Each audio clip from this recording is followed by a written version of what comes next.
வேறு ஏதாவது ஜெனரேட்டர் தொடர்பான அறிவிப்புகள் இந்த ஆண்டு வந்திருக்கா இல்ல வருவதற்கான வாய்ப்புகள் ஏதாவது இருக்கா டேனி? அதாவது வந்து பாத்தீங்கன்னா கடந்த 2 வருட காலமாகவே வந்து தொடர் மின்வெட்டு நிலவி வருது. இதனால வந்து இந்த வியாபாரிகள், உற்பத்தியாளர்கள், திருப்பூர், சேலம், கரூர் போன்ற தொழில் நகரங்களில் இருக்கக்கூடியவர்கள் மட்டுமல்லாது அனைத்து தரப்பில் இருக்கிறவர்களும் பாதிக்கப்பட்டு வருகிறார்கள். இதில் முக்கியமாக பள்ளி மாணவர்கள் பெருமளவில் பாதிக்கப்பட்டிருக்காங்கன்னா அது மிகைல தாஸ். அதாவது வந்து பாத்தீங்கன்னா தொடர்ந்து மின்வெட்டு நிலவிட்டு இருக்கனால இவங்களால ஸ்கூலுக்கு போயிட்டு வந்து அந்த இரவு நேரங்களில் படிக்க முடியல, அதிகாலை நேரங்களில் கரண்ட் இல்லாதனால காலையிலையும் படிக்க முடியாத ஒரு சூழ்நிலை கடந்த ஆண்டு இருந்துச்சு. இதை வந்து எப்படி சமாளிக்க போறோம் அப்படின்னு கல்வித்துறையும், தேர்வுத்துறையும், பெற்றோர்களும், மாணவர்களும், ஆசிரியர்களும் எல்லா தரப்பிலும் ஒரு கவலையான ஒரு சூழ்நிலை நிலவி இருந்துச்சு. அதே நேரத்தில் வந்து நம்முடைய தமிழக முதல்வர் வந்து ஒரு அறிவிப்பை வெளியிட்டாங்க. அதாவது அனைத்து பள்ளிகளிலும் வந்து ஜெனரேட்டர் வசதி ஏற்படுத்திக் கொள்ளலாம் அப்படின்னு சொல்லி. ஆனா பாத்தீங்கன்னா தனியார் பள்ளிகளிலே வந்து கிட்டத்தட்ட 10% 3908 தனியார் பள்ளிகள் இருக்கு. இதுல வந்து ஒரு 10% தனியார் பள்ளிகள்ல மட்டும்தான் வந்து அந்த ஜெனரேட்டர் போன்ற வசதிகள் இருக்கு. அரசு பள்ளிகள் அப்படின்னு எடுத்துக்கிட்டீங்கன்னா கிட்டத்தட்ட 4622 பள்ளிகள் இருக்கு. இதுல வந்து எந்த பள்ளியிலும் வந்து ஜெனரேட்டர் வசதி கிடையாது. தமிழக அரசு என்ன சொல்லிருச்சுன்னா, நீங்க ஜெனரேட்டர்களை வந்து வாடகைக்கு எடுத்துக்கோங்க, அதற்கான செலவுகள், டீசல் செலவுகள் போன்றவற்றை வந்து உங்களுக்கு வந்து அரசாங்கம் தரும் அப்படின்னு சொல்லி ஒரு அறிவிப்பை கொடுத்திருந்தாங்க. இது வந்து முழுமையா செயல்படல அப்படின்னாலும் கூட ஒரு அளவிற்கு செயல்பட்டு மாணவர்களுக்கு வந்து ஒரு அளவு நிம்மதியை கொடுத்துச்சு.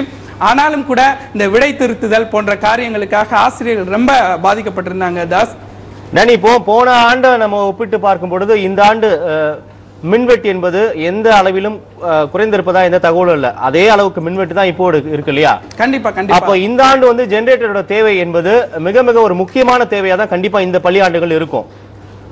அப்ப அந்த சூழ்நிலையில் இப்போது இருக்கக்கூடிய இந்த கண்காணிப்பு எந்தெந்த பள்ளிகள் இதற்கு தேவை, அதை வந்து ஒழுங்கா வந்து செயல்படுத்திருக்காங்களா அப்படின்னு பாக்குறதுக்கு வந்து தொடர் கண்காணிப்பு போன்ற அமைப்புகள் இருக்கா இல்லையா டேனி?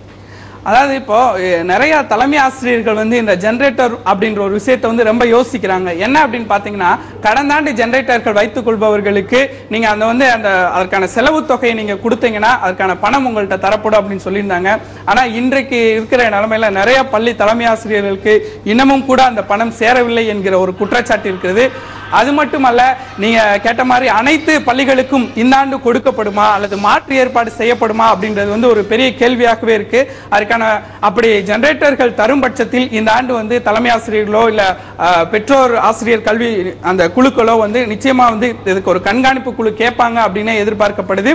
அது மட்டும் அல்லாமல் இந்த இன்னும் அடுத்த மாதம் அடுத்த பிப்ரவரி 10ஆம் தேதி 12ஆம் வகுப்புக்கான பிராக்டிக்கல் தேர்வுகள், செய்முறை தேர்வுகள் தொடங்க இருக்கு. ஆனா வந்து தேர்வுத்துறையோ கல்வித்துறையோ இப்படி வரப்போகுது அப்படின்ற ஒரு ஆர்வம் இல்லாமல் மிக அலட்சியமாக இருக்குது அப்படின்னு ஒரு குற்றச்சாட்டு நிலவி இருக்குது. தாஸ் டேனி, இது குறித்தான கூடுதல் தகவல்கள் வேற ஏதாவது இருக்கா டேனி?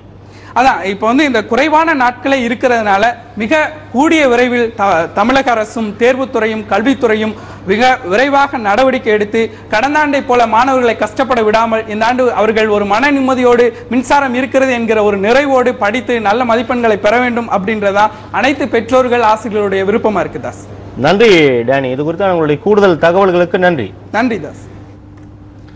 காவிரி டெல்டா